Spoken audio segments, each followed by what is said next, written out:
Hotel सवाई Malhar family restaurant bar व banquet hall AC non AC अस्सल मराठमोळं ग्राहकांच्या पसंतीस पडलेलं मुंबई नाशिक महामार्गावरील एकमेव ठिकाण लग्न समारंभ साखरपुडा वाढदिवस सेवानिवृत्ती तसेच विविध कार्यक्रमांसाठी उत्तम ठिकाण हॉटेल सवाई मल्हार आणि सवाई बँक्वेट हॉल। चवीचा शोध इथेच संपतो। संधीचं सोनं जे करतील त्याला उद्याची कवाड उघडी आहे। मी महाराष्ट्रात सगळ्यांना सांगतो बाबांनो, आता वशिलाचे दिवस संपलेले। आज 78 वर्षापेक्षा जास्तीचा काळ गेला, परंतु आज देखील आम्हाला पिण्याच्या पाण्याची योजना नाही। हे योग्य नाहीये। फक्त कुणाकुणाच्या पुढं करून चालत नाही, जमिनीवर पाय ठेवून काम करावं लागतं, माणसात मिसळावं लागतं। एक तर तू तुझ्या पक्षाचं काम कर किंवा तुझ्या घरातल्या लोकांना कॉन्ट्रॅक्टर बनव, आपण काम दर्जेदार कर। आमच्या पुणे मुंबई रस्ता 2000 साली झाला, 25 साल आहे। कधीतरी जाऊन बघा त्या रस्त्याने, अजून रस्ता चांगला आहे, कामाचा दर्जा चांगला। शेवटी सगळं दर्जावर असतं। नमस्कार, मी संजय भालेराव, शहापूर गजालीत आपले स्वागत आहे। सहकारी प्रमोद हिंदूरावजी, विधिमंडळातील माझे सहकारी आमदार दौलत दरोडा, माजी खासदार आनंद परांजपेजी, नजीब मुल्लाजी, माजी आमदार जगन्नाथप्पा शिंदेजी, हेमलताताई पाटील, मायाताई कटेरिया, ज्योतिताई हिंदूराव, प्रतीक हिंदूराव, भारत गोंधळे, रवी परटोले, कल्पनाताई तारमळे, राजेश तिवरे, पारसनाथ तिवारी, चंद्रकांत भोसले, मनोज व्यवहारे, अनुजाताई पाटील, जितेंद्र तारमळे, भाऊ दरोडा, प्रवीण खरा, सोनियाताई धामी, भारत गंगोत्री, डी.के. विशे, हिंदुताई मोरगे, मनोहर सासे, प्रशांत हेडगे, तसंच माझ्या ठाणे जिल्ह्यातून आलेले बाळासाहेब बाळाराम कोर, विजय पाटील, सुरेश पाटील, प्रज्ञा चौधरी, सविता मोरगे, प्रेमा केंगार, हर्षद शेळके, दिनेश चंदे, भगवान पवार, दिलशाद शेख, रमेश बाद्री, मोठ्या संख्येने आलेल्या माझ्या सगळ्या लाडक्या बहिणी, माझ्या मायमाऊली, आमच्या मुली, तसंच राष्ट्रवादी काँग्रेस पक्षाचे जमलेले सर्व मुरबाड आणि जिल्ह्यातून आलेले माझे प्रमुख कार्यकर्ते, सगळे माझे सहकारी, पत्रकार मित्र, बंधू भगिनींनो, माझ्या तरुण मित्रांनो, 3.5 मुहूर्तापैकी आजचा हा महत्वाचा दिवस आणि या विजयादशमीच्या दिवशी माझी वेळ, माझी तारीख बरेच दिवसापूर्वी प्रमोद हिंदूरावनी घेतलेली होती आणि मी ठरवलेलं होतं की अर्धा दिवस इथं त्यांना वेळ द्यायचा आणि अर्धा दिवस पारदेर म्हणून अहिल्यानगरमध्ये आपला तालुका आहे, काशीनाथ ताते तिथे आमदार आहेत आपले राष्ट्रवादीचे, तिथं वेळ द्यायचा। मी सुरुवातीला आपल्या सर्वांचं, पक्षाचे जे विविध सेल आहेत त्या सेलच्या सगळ्या प्रमुखांचं, पदाधिकाऱ्यांचं, कार्यकर्त्यांचं, सर्व प्रतिष्ठित नागरिक बंधू भगिनींचं, बांधवांचं, तरुण मित्रांचं, राष्ट्रवादी काँग्रेस पक्षाचा प्रमुख या नात्यानं आजच्या या मेळाव्याला मनापासून तुमचं स्वागत करतो, तुम्हाला शुभेच्छा देखील देतो। आया बहिणींनो, बांधवांनो, आज 2 ऑक्टोबर महात्मा गांधीजींची आणि लाल बहादूर शास्त्रीजींची आज जयंती। त्या निमित्तानं त्या दोन्ही महापुरुषांना, महामानवांना मी अभिवादन करतो। तसंच ठाणे जिल्ह्यातील अनेक वर्ष राष्ट्रवादी काँग्रेस पक्षाला वाढवण्याचं काम, ताकद देण्याचं काम ज्यांनी केलं ते ठाणे जिल्ह्याचे ग्रामीणचे माजी अध्यक्ष दशरथराव तिवरे, तिथीप्रमाणे आज त्यांची पण जयंती आहे। त्यांना पण मी भावपूर्ण श्रद्धांजली अर्पण करतो। त्यांच्या आत्म्याला शांती मिळावी, त्यांचं अधूर राहिलेलं स्वप्न संघटनेच्या बाबतीतनं तुमचं माझ्या आपल्या सर्वांच्या प्रयत्नातनं पूर्णत्वाला जावं अशा प्रकारची अपेक्षा देखील व्यक्त करतो. विजयादशमी हा सण आपल्या सर्वांच्या आयुष्यामध्ये तसंच येणारे दिवाळी, येणारं नवीन वर्ष हे सुख समृद्धी यश घेऊन येऊन असं बा पांडुरंगाच्या चरणी प्रार्थना करतो आणि आपल्याला तशा प्रकारच्या शुभेच्छाही देतो, सदिच्छा पण व्यक्त करतो. भारतीय स्वातंत्र्यासाठी आपल्या प्राणांचं बलिदान दिलेल्या हुतात्मा भाई कोतवाल आणि हुतात्मा हिराजी गोमाजी पाटील यांची ठाणे जिल्ह्यातील मुरबाड ही भूमी 1943 पासून मध्ये इथून जवळच असलेल्या सिद्धगडच्या जंगलामध्ये आपल्या सहकाऱ्यांच्या भूमिगत असताना ब्रिटिश पोलीस अधिकाऱ्यांच्या समवेत झालेल्या चकमकीमध्ये त्यांना वीरमरण प्राप्त झालं. याच सिद्धगड किल्ल्याच्या दक्षिण बाजूच्या पायथ्याशी हुतात्मा भाई कोतवाल व हुतात्मा हिराजी गोमाजी पाटील यांची समाधी आहे.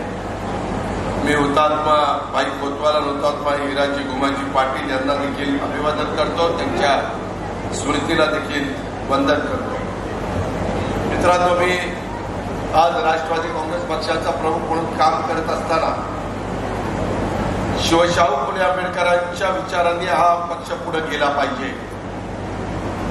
स्वर्गीय यशवंतराव चव्हाण साहेबांनी जे बेरजेचं राजकारण केलं त्या प्रकारे या पक्षाला देखील सर्व जाती धर्माच्या लोकांना न्याय देऊन पुढे नेलं पाहिजे आणि सुसंस्कृतपणा आपल्या पक्षाच्या प्रत्येक कार्यकर्त्यांनी, मग ती माझी मायमौली असेल, माझे बांधव असतील, माझे तरुण तरुणी असतील, सगळ्यांनी दाखवला पाहिजे.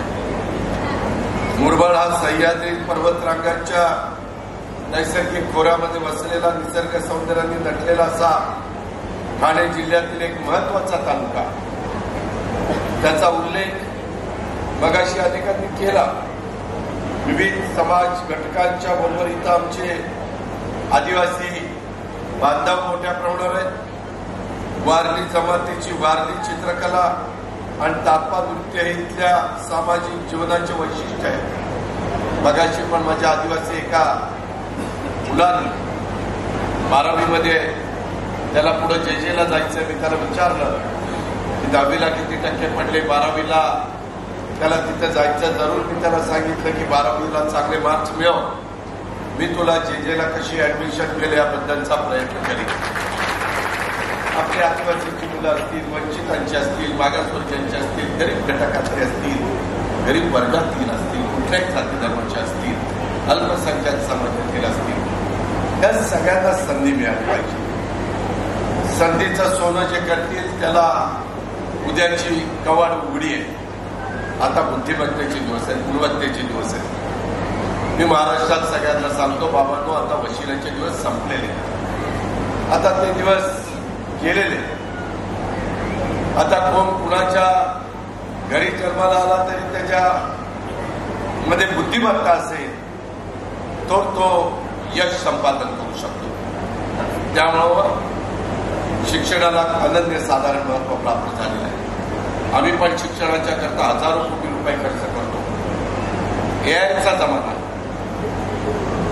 आता आर्टिफिशियल इंटेलिजन्स म्हणजेच कृत्रिम बुद्धिमत्ता, त्याचा वापर मोठ्या प्रमाणात होतो आणि त्याच्यातनं देखील मुलं मुली शिकली पाहिजे.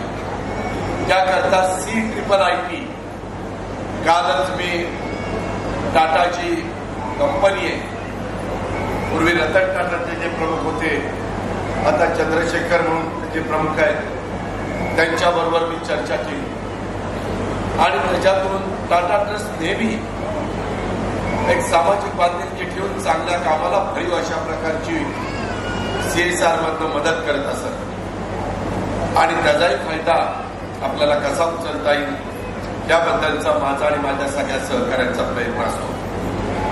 मित्रांनो, आज आलो तेव्हा पहिल्यांदा चंद्रकांत भोसलेंनी प्रास्ताविक केलं. प्रतीकने युवकांचा अध्यक्ष या नात्याने त्याची भूमिका मांडली.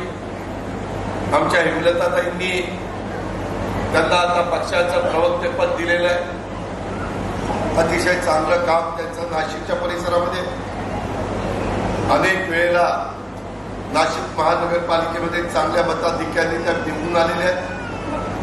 सतत लोकांच्या मध्ये प्रश्न सोडवण्याचं काम त्या करत असतात आणि त्यांच्यावर आता आम्ही नवी जबाबदारी प्रवक्ते पदाची टाकली.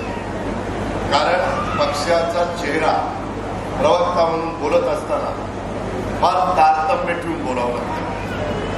एखादा जरी शब्द चुकीचा गेला तर त्याची किंमत पक्षाला मोजावी लागते. कारण पक्षाचे ते प्रवक्ते असतात. कधी कुठल्याही घटकाला कुठं दुखावलं जाणार नाही, कुठं त्यांना त्रास होणार नाही, त्यांचा गैरसमज होणार नाही.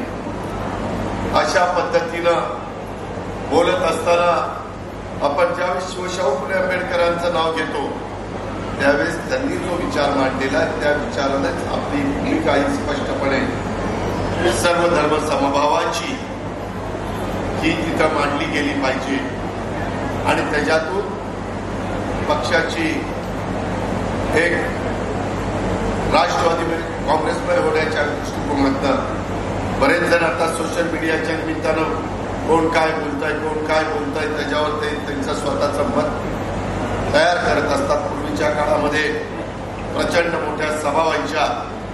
आता ते दिवस बरेचसे कमी झालेले आहेत. लोक आपल्या इथं बसून IT मध्ये किंवा इतर ठिकाणी काम करणारे हे सगळं माहिती त्यांच्या फोनमधनं घेण्याचा प्रयत्न करत असतात. मला विश्वास आहे की आमच्या विमलताताई पाटील आणि त्यांच्याबरोबर राजलक्ष्मीताई भोसले माजी महापौर, आमच्या पुण्याच्या आमच्या शिंदेताई, प्रतिभाताई त्यांना आणि माझ्या माहितीप्रमाणे वासलकर त्यांना ही जबाबदारी दिलेली आहे. हे सगळेजण ती जबाबदारी, राजीव साबळे हे सगळेजण ती जबाबदारी अतिशय उत्तम पद्धतीनं पार पाडतील याबद्दल माझ्या मनामध्ये कुठल्याही प्रकारची शंका नाही. आज महिला मोठ्या प्रमाणात, माझ्या लाडक्या बहिणीनो, मी एक गोष्ट गेल्या 35 वर्षात शिकलो.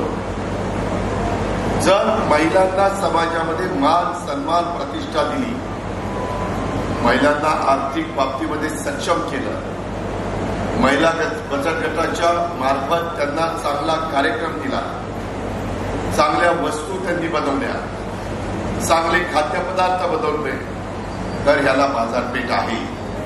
पूर्वीच्या काळामध्ये दोन्ही नवरा बायको कधी नोकरीला नसायचे. आता शहरी भागामध्ये ते चित्र आपल्याला पाहायला मिळतं आणि त्यामुळं दोघेही नोकरी करत असल्यामुळं तिथं बऱ्याच गोष्टी त्या बाहेरनं विकत घेत असतात. माझी सगळ्या महिलांना विनंती आहे, केंद्र सरकारच्या पण महिलांच्या करता खूप योजना आहेत, राज्य सरकारच्या पण महिलांच्या करता खूप योजना आहेत. लाडकी बहीण 1,500 रुपये माझ्या महिलेच्या घरामध्ये, तिचं 2.5 लाखाच्या आतमध्ये वर्षाचं उत्पन्न आहे, त्या माझ्या लाडक्या बहिणीला ही मदत व्हावी म्हणून आम्ही हा निर्णय घेतला. आमच्यावर आरोप झाला, आजही होत आहे. पण ग्रामीण भागामध्ये फिरल्यानंतर ग्रामीण भागातल्या माझ्या बहिणींची, लाडक्या बहिणींची काय अवस्था आहे पाहायला मिळतं. देशाला स्वातंत्र्य मिळून 75 वर्षापेक्षा जास्तीचा काळ लोटलेला आहे. प्रश्न अनेक आहेत. मगाशी पण बोलत असताना 12वी धरणाचा टप्पा 1, टप्पा 2 प्रकल्पग्रस्तांचा प्रश्न मांडला. मला इथं सांगितलं की ती फाईल आता मंत्रालयामध्ये आलेली आहे. मी उद्या मंत्रालयात आहे, परवा मंत्रालयात आहे. त्यावेळेस मी माझ्या ऑफिसला सांगितलेलं आहे, डिकले म्हणून माझा प्रायव्हेट सेक्रेटरी, त्याला की त्याची माहिती नक्की फाईल इंडस्ट्री डिपार्टमेंटला आहे का कुठे आहे ते मला सांगा. कारण तुम्ही तुमच्या जमीन चुकला, घरं दारं त्या धरणामध्ये 12वी प्रकल्प असेल, उद्याच्या काळामध्ये होणारा शाही प्रकल्प असेल, उद्याच्या काळातला काळू प्रकल्प असेल किंवा तिचा भातसा प्रकल्प असेल, अनेक प्रकल्प इचलकरंजी आमच्या इगतपुरी तालुक्यामध्ये झालेले, ठाणे जिल्ह्यामध्ये काही झालेले आणि लोकसंख्या वाढती. आता पण काही माझ्या आदिवासी बांधवांनी मला एक पत्र दिलं की दादा, आज 78 वर्षापेक्षा जास्तीचा काळ गेला परंतु आज देखील आम्हाला पिण्याच्या पाण्याची योजना नाही. मी त्याच्याबद्दल आता गाडीत बसल्यानंतर जिल्हा परिषदेच्या सीओला फोन लावणार आहे. हे योग्य नाहीये. तिथं जन्माला आलेल्या प्रत्येक माणसाला आमच्या लाडक्या बहिणीला पाणी, वीज, रस्ता, त्या मूलभूत ज्या गरजा आहेत, निवारा, घर, आता पंतप्रधान आवास योजनेचा पण फार मोठा कार्यक्रम आम्ही घेतलेला आहे. जवळपास 3 कोटी घरं देशामध्ये बांधली जात आहेत. 20 लाख घरं एकट्या महाराष्ट्रातली. ज्यांना जागा नाही, ज्यांना घर नाही, अशांच्या करता ती योजना आहे. सगळ्या जाती धर्माच्या लोकांच्या करता आम्ही अटी शिथिल केलेल्या आहेत. पूर्वी मोटरसायकल असेल तर त्याला द्यायचं नाही, ही पण अट काढून टाकली. त्याचा फायदा माझ्या राष्ट्रवादी काँग्रेस पक्षाच्या सहकाऱ्यांनी, प्रत्येक तुझी युवकांची टीम, त्यांनी त्याच्यामध्ये गावोगावी गेलं पाहिजे. आम्ही पण तुझ्यासारख्या तरुण वयामध्ये बारामती तालुक्यामध्ये कामाला सुरुवात केली. पहिल्यांदा त्रास होतो. वडीलधाऱ्यांचा आदर सन्मान ठेवावा लागतो, त्यांचं ऐकावं लागतं, त्यांना दुखून चालत नाही आणि त्याच्यातून आपल्याला कामं करावी लागतात. काय कामं आहे? जिल्हा परिषदेच्या काय योजना आहे, राज्य सरकारच्या काय योजना आहे, जिल्हा नियोजनाच्या काय योजना आहे आणि केंद्राच्या काय योजना आहे. कुठल्या योजनेत आपल्याला मदत मिळेल हे जर बघितलं आणि काम करताना कामाचा दर्जा चांगला असला पाहिजे. आज येताना काही रस्ते कॉन्क्रीटचे झालेले, काही ठिकाणी खड्डे पडलेले, काही ठिकाणी अजूनही रस्त्याची कामं चालू आहे, ब्रिजची कामं चालू आहे. अतिवृष्टी झाल्यामुळं माझ्या कल्याण, माझं मुरबाड, माझं अंबरनाथ, माझं शहापूर या तालुक्यांच्या मध्ये माझ्या बळीराजाचं मोठं नुकसान झालेलं आहे. मी नुकसानीचे पंचनामे ताबडतोब कसे करता येतील याबद्दल कलेक्टरला सांगितलेलं आहे, प्रांताला तहसीलदारला सांगितलेलं आहे. कुणाची घरं पडली, कुणाच्या घरात पाणी गेलंय, कुणाच्या घरात ओलावा आलाय, कुणाचं धान्य संपूर्ण घरातलं खराब झालंय, कुणाच्या जमिनी खरडून गेल्या, कोणत्या प्रकारची पिकं त्याची अडचणी झाली, त्याचे पंचनामे करून त्या माझ्या बळीराजाला पुन्हा उभं करण्याचं काम राज्य सरकार म्हणून आम्ही करतोय. आम्हाला दिवाळीच्या आत त्याच्याकडं ते पैसे पोच करायचे, त्याच्या अकाउंटला ते पैसे पाठवायचे. आज अक्षरशः आभाळ फाटल्यासारखं ते पाणी धोधो पडलं. प्रचंड अशा प्रकारचा थैमान पावसाने घातलं आणि त्याच्यातनं जीवितहानी झाली, मनुष्यहानी झाली. कितीतरी जनावर वाहून गेली, कोंबड्या तिकडं मेल्या, बकरी, करडं, त्याचं नुकसान झालं, ते वाहून गेलं. आणि पुन्हा जर माझ्या बळीराजाला उभं करता आलं नाही तर मग लाखाचा पोशिंदा उद्याच्याला काय उठवणार, काय भाजीपाला देणार, काय फळं देणार. आणि आपली परंपरा आहे, आम्ही केंद्राचा निधी मागतोय, राज्यातला निधी देतोय. जे दानशूर व्यक्ती आहेत त्यांना आम्ही आव्हान करतोय, ज्यांना चांगले पगार आहेत त्यांना म्हणतो दिवसाचा पगार द्या. आम्ही लोकांनी 1 महिन्याचे पगार आमचे दिलेले. ही गोष्ट आम्हाला केली पाहिजे. आम्ही उपकार केले नाही, ती आमची जबाबदारी आहे.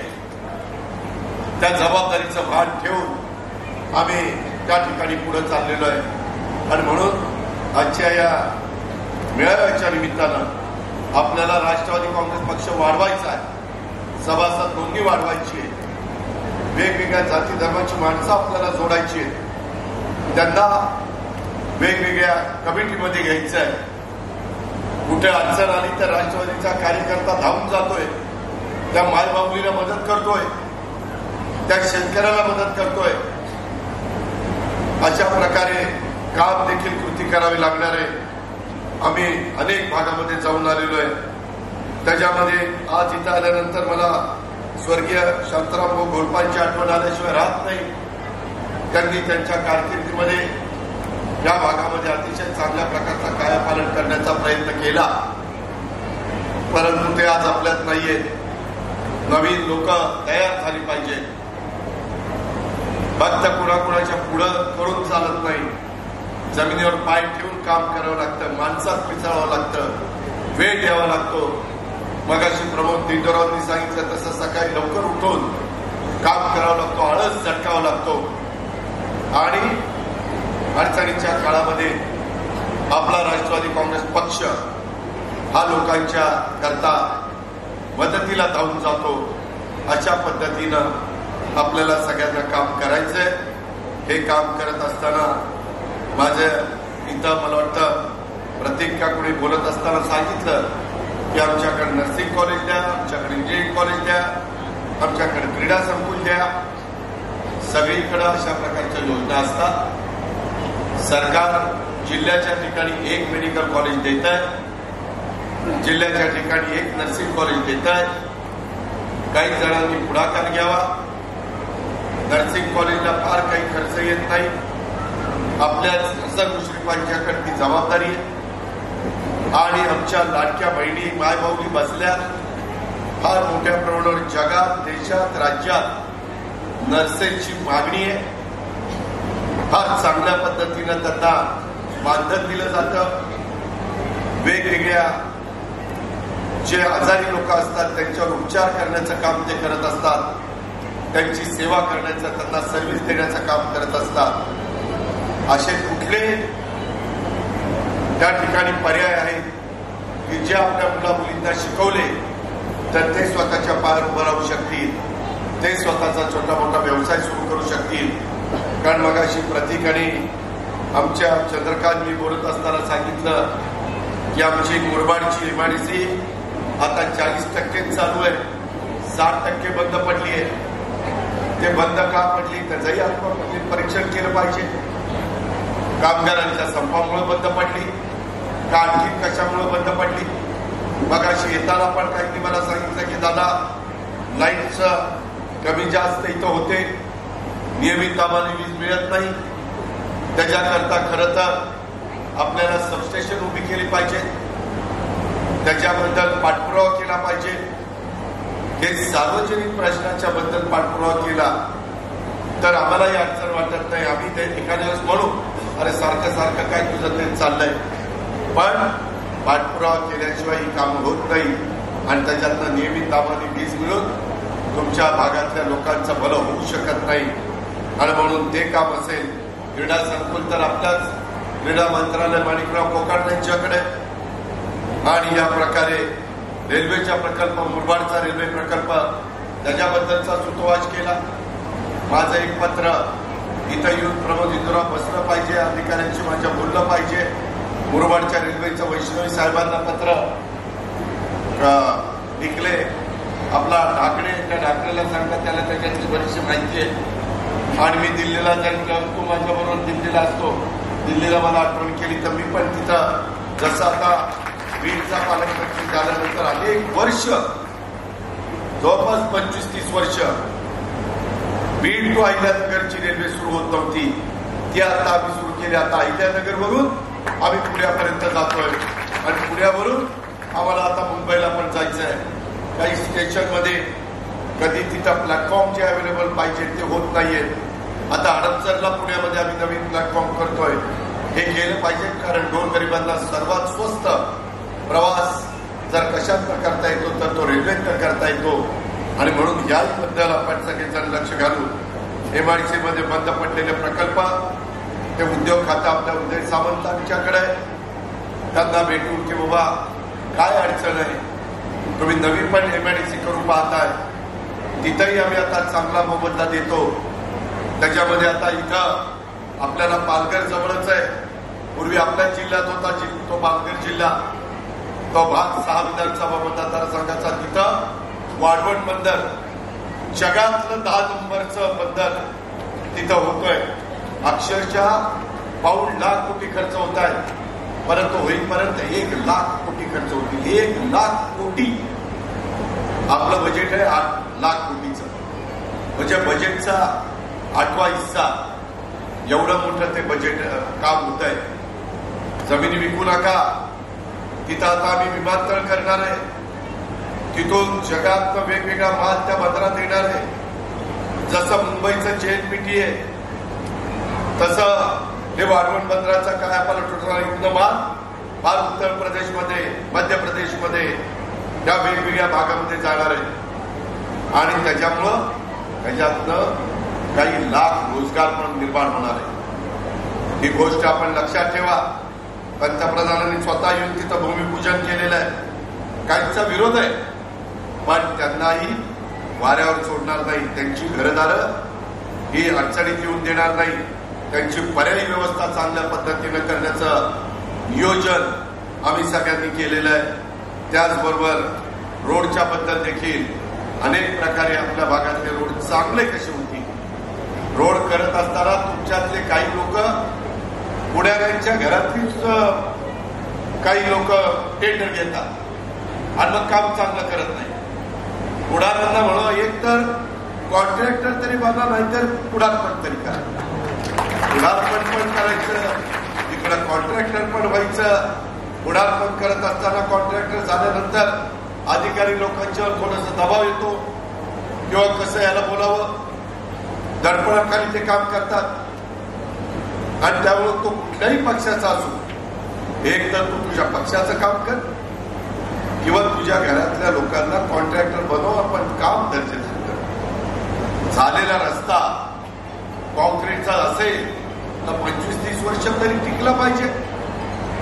आमच्या पुणे मुंबई रस्ता 2000 साली झाला, 25 साल आहे. कधीतरी जाऊन बघा त्या रस्त्याने, अजून रस्ता चांगला आहे. कामाचा दर्जा चांगला. शेवटी सगळं दर्जावर असतं आणि म्हणून त्या गोष्टीचं भान देखील ठेवा. या भागामध्ये कचऱ्याचा प्रश्न खूप नागरीकरण झालंय. अहो, ग्रामपंचायती होत्या तिथे टॉवर उभे राहिले, 5-5, 6-6, 7-7 मजले तर खाली पार्किंगला गेले. कधी कुणी विचार केला नसेल आणि त्याच्यामुळं पिण्याच्या पाण्यावर, ड्रेनेजवर कचरा साफ करायला ताण पडतो. परंतु MMRDAची मदत घेऊन या सगळ्या भागामध्ये कचऱ्याचं आता जगामध्ये काही देशांनी एवढं चांगल्या पद्धतीने प्रकल्प उभे केलेले की तिथं कुठल्याही प्रकारची दुर्गंधी नसते आणि त्याच्यातून काही जण वीज तयार करतात, काही जण काही केमिकल तयार करतात, काही जण आमच्या खत तयार करतात आपल्या शेताकरता. असे अनेक प्रकार आहेत आणि म्हणून त्या गोष्टीचा वापर करून एकटी तिथली नगरपालिका, महानगरपालिका आत्ताच गाडीत मला सांगत होते की बदलापूरच 5 लाखाचं झालं ना. बदलापूर शहर 5 लाखाच्या पुढे गेले. अशी शहरं भरपूर वाढतात. आपलं मुरबाड देखील वाढलेलं आहे आणि त्याच्यामुळं त्या कचऱ्याच्या करता आणि मेहरबानी करा. मी कधी एकदम बोलून जातो, कधी कार्यकर्त्याला वाईट वाटतं, पण कार्यकर्ते वेगवेगळ्या पक्षाचे त्यांचे कोण नेते वगैरे आले त्यांना शाल घालताना, हार घालताना त्या शालीमध्ये असतं हात कागद, ते तसाच शाल घालतात तर कागद तसाच टाका. ती कागद खिशात ठेवा, कचऱ्यामध्ये कचरा पेटीत टाका. त्याच्याबद्दल आपण आपल्याला शिस्त पाळून घ्यायला. अरे आपलं हा जिल्हा राज्य आहे, आपला जिल्हा आहे, आपला मुरबाड आहे. आपण स्वच्छ ठेवलं तर इतर लोक स्वच्छ ठेवतील. तुम्ही जर तिथे घाण टाकली तर जाणार म्हणून नाही, तरी घाण टाकतात ती तिथे घाण टाकतात. जसं परदेशात किंवा स्वच्छ ठिकाणी गेल्यानंतर आपण बघतो इथं कुठं कचरा पडलेला दिसत नाही, कशाला घाण टाकायची. माणसाला सवय तशी लागते. आपण सवय लावून घेऊ तशी सवय लागते. साधू संतांचा विचार मनात ठेवा. अलीकडे ड्रग्जचं प्रमाण वाढलंय. अजिबात तरुण पिढीनं त्या रस्त्याने जाऊ नका. त्यामध्ये व्यसनाधीन होऊ नका. त्यांनी कुणाचंच बरं झालं नाही. आयुष्य उद्ध्वस्त झाली, संसार उद्ध्वस्त झाले, मुलाबाळांचं त्या ठिकाणी नुकसान झालं, आमच्या लाडक्या बहिणींना त्रास होतो. या गोष्टीचा भार पुरुषांनी ठेवलं पाहिजे किंवा जे व्यसनाधीन असतात त्यांनी त्या ठिकाणी ठेवलं पाहिजे. अतिवृष्टीच्या संदर्भामध्ये उद्या 2 दिवसामध्ये पुन्हा मी मुख्यमंत्री उपमुख्यमंत्री बसतोय आणि काय करता येईल. रविवारी मला वाटतं 5 तारखेला अमित शहा साहेब येत आहेत अहिल्यानगरमध्ये. त्यांच्याशी आम्ही बोलतोय, केंद्राची पण मदत घेतोय. पण काही झालं तर पार काहींच्या जमिनी खरडून गेलेल्या आहेत. त्या पुन्हा पूर्व पदावर कशा आणता येईल, परत पीक घेण्यासारख्या कशा त्या करता येतील. आणि त्याचबरोबर नदीमध्ये अतिक्रमण होत आहे. आपल्या उल्हास नदीमध्ये किती घाण तिथं प्रदूषण झालेलं आहे. आपणच आपल्या नद्या घाण करतोय. जे कधी वसुंधराचा जे प्रवाह होता, पृथ्वी तयार झाली तेव्हा ते नैसर्गिक प्रवाह आपण तिथं कुठं शहर वाढत असताना ओढ्यात इमारती बांधतोय, ओढे बुजून टाकतोय. हे जर झालं तर उद्याच्याला जास्त पाऊस पडला तर पाण्याने जायचं कुठं? मग कुणाच्या घरात पाणी जाईल. मग कुणाच्या 2-2 दिवस तिथलं पाणी हलणार नाही. या प्रकारे आपल्याला त्या नदीमध्ये पण राडारोडा उचलायचा, नदीत टाकायचा. अरे मी तुम्हाला शिकवलं, राडारोडा तुमच्या इतर कुठं खड्डे पडलेले असतील त्याच्यात टाका. नदी तुम्हाला खराब करायचा अधिकार पुढे दिलेला आहे. अशा बाबत अनेक गोष्टी आहेत. आपण राष्ट्रवादी काँग्रेस पक्षाचे कार्यकर्ते आहात, या लाडक्या बहिणी आहेत. मी तुम्हाला सगळ्यांना सांगेन की जरी विरोधक काही टीका टिप्पणी करत असेल तर तो त्यांचा अधिकार आहे. तो घटनेचे शिल्पकार डॉक्टर बाबासाहेब आंबेडकरांनी संविधानाच्या आणि घटनेच्या माध्यमातून त्यांना दिलेला आहे. आपण आदर करायचा, कायदा आपल्या हातात घ्यायचा. जसं आज महात्मा गांधीजींची जयंती साजरी करत असताना अहिंसेच्या मार्गाने चलेच्छा म्हणून ब्रिटिशांना सांगितलं, ब्रिटिश निघून गेले. हे त्यांनी त्या काळात करून दाखवलं, जगाला दाखवलं अहिंसा म्हणजे काय आणि आपण कसं स्वातंत्र्य मिळवून घेऊ शकतो. त्या प्रकारे आपल्याला अनेक मार्ग आहेत, त्या मार्गाचा अवलंब करा. कुणाच्या बद्दल वाईट हेतू मनामध्ये ठेवू नका, फसवाफसवी करू नका, 2 नंबरचे धंदे करू नका. त्यामध्ये कुठल्याही परिस्थितीमध्ये जर तुम्हाला दिसलं की इथं काहीतरी ड्रग वगैरे वगैरे तिथं चालतंय तर पोलिसांना गुपचूप सांगा. त्यांना उद्ध्वस्त करण्याचं काम हे आपण करू. त्यांना मकोका लावायचं काम, त्यांना म्हणजे जी करतायत त्यांना मकोका लावायचं काम करू. त्यामध्ये राजकीय हस्तक्षेप होणार नाही. या पद्धतीनं आपण सगळेजण काम करू आणि त्याकरता आपण पण सगळ्यांनी साथ द्यावी. अशा प्रकारची आग्रहाची, नम्रतेची, कळकळीची विनंती आज मी या निमित्तानं करतो. मधल्या काळामध्ये मागं जो पाऊस पडलेला होता, मला वाटतं ऑगस्ट, जूनमध्ये, जुलैमध्ये, त्याच्यामध्ये जवळपास 2200 कोटी रुपयांची मदत आम्ही पूरग्रस्तांना त्या बाबतीमध्ये केलेली आहे. मी पुन्हा सांगतो, शेतकऱ्यांना, पूरग्रस्तांना आम्ही वाऱ्यावर सोडणार नाही. निधीची कमतरता आम्ही भासू देणार नाही. कुठल्याही परिस्थितीमध्ये हे राज्य सरकार शेतकऱ्यांच्या आणि आपत्ग्रस्तांच्या पाठीशी ठामपणे उभं राहील.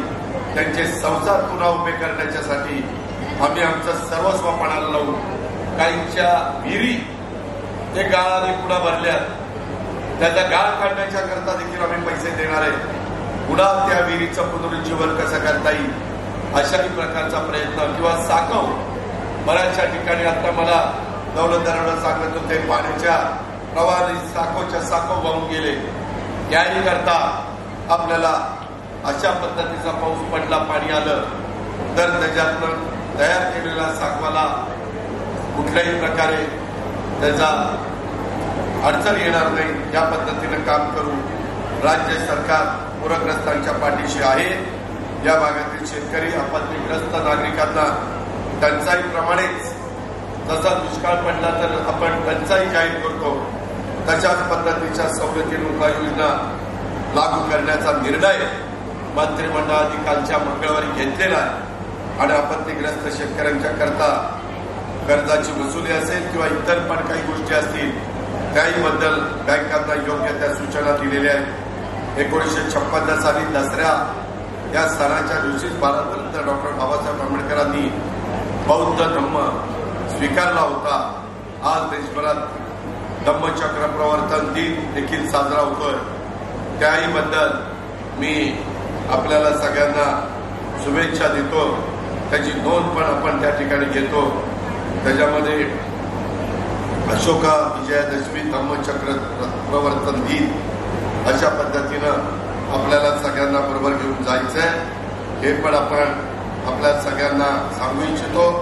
थोड्या वेळापूर्वी माझ्या लाडक्या बहिणींनो, मी तिथं प्रमोद इंदुराव, प्रतीक आणि बाकीच्या सगळ्यांनी तिथं दौलत दरोडा होता, आनंद होता, नजीब होता, बाकीचे सगळे सहकारी होते, माझ्या लाडक्या बहिणी होत्या. तिथं मुरबाडच्या राष्ट्रवादी काँग्रेस पक्षाच्या जनसंपर्क कार्यालयाचं उद्घाटन केलेलं आहे. त्या निमित्तानं मी प्रतीकला आणि त्याच्या संपूर्ण टीमचं अभिनंदन करतो. तिथं येणाऱ्या, मी पण आता माझे ऑफिसेस आहे, येणाऱ्या प्रत्येक माणसाचं आपण काम 100% करू शकत नाही, ब्रह्मदेवाला तरी करू शकणार नाही, पण आलेल्या लाडक्या बहिणींचं, तरुणांचं, तरुणींचं, वडीलधाऱ्यांचं जो कोणी घटक आहे त्याचं नीटपणे ऐकून घेणं, त्याला समजावून सांगणं, त्याला हेलपाटे न लावायला, हेलपाटेवारी त्याला अडचणीत न आणणं, या गोष्टी करा, समजून घ्या. त्याचा तुम्ही व्यवस्थितपणे उत्तर दिलं तरी तो समाधानी होतो. नाहीतर ते कागद यायचा, नाही जाईल हे तुझं काम होणार नाही, ठराव चालता, तर ते कायमचाच आपल्या बाजूने चालता म्हणून नाही. ते म्हणाले हे काय राष्ट्रवादीचं ऑफिस आहे काय, यांनी मुंगी मला तशी वागून दिली, आता यांचं गळ्याचं बटनच दाबणार. असं करू नका. इथं शांत डोक्याने, डोक्यावर बर्फ असल्यासारखं वागा आणि त्याच्यामध्ये तुम्ही पण आत बसणाऱ्यांनी वेळ चहा, पाणी, नाश्ता, जेवण करा. नाहीतर पोटात आग आली किती राग येतो त्याच्यावर निघतो. त्याच्यावर तसं काही करू नका. येणाऱ्याचं समाधान करा, प्रयत्न करा. त्याच्या जो निवेदन आहे ते निवेदन नुसतं वाचू नका. त्या निवेदनामध्ये असणारी माझी लाडकी बहीण किंवा माझा बांधव ज्याला त्याच्यात पहा आणि त्याचं अडचण सोडवण्याचं काम त्या जनसंपर्क कार्यालयाच्या निमित्तानं करा. तिथं कार्यालय प्रतीक सुरू झाल्यानंतर सतत कार्यालय उघडं असलं पाहिजे. कधी जर कुणी नसेल तर कुणीतरी चांगला बोलणारा, वागणारा, चांगला राहणारा तिथं बसताना त्याला निपसलं पाहिजे. उगीच ते बसलाय कुठंतरी तंबाखू खातोय, पचपच करतोय, गुटखा खातोय, हे असलं माणसं ठेवू नका. नाहीतर लोक त्यांनी टाकायचं गुटखा, तंबाखू आणि आल्यानंतर त्याच्याशी बोलायचं, पान खायचं, त्याच्या सगळे तुमची त्याच्या अंगावर उलटी समोरच्या असलं काही करू नका. त्यामध्ये व्यवस्थित जे तुमच्यावर संस्कार केलेले तुमच्या आई वडिलांनी, तुमच्या वडीलधाऱ्यांनी, पूर्वजांनी जी आपल्याला शिकवण दिलेली आहे त्या प्रकारे त्याला पाणी वगैरे द्यायची व्यवस्था करा. चहा देता आला तर फारच उत्तम, पण नाही देता आलं तर किमान व्यवस्थित पाणी, स्वच्छतागृह, कारण अलीकडे महिलांचं प्रमाण वाढलेलं आहे. आज महिला आल्यानंतर देखील त्यांना स्वच्छतागृह लागतं. अशा या सगळ्या गोष्टी आणि तिथं काय जनसंपर्क कार्यालय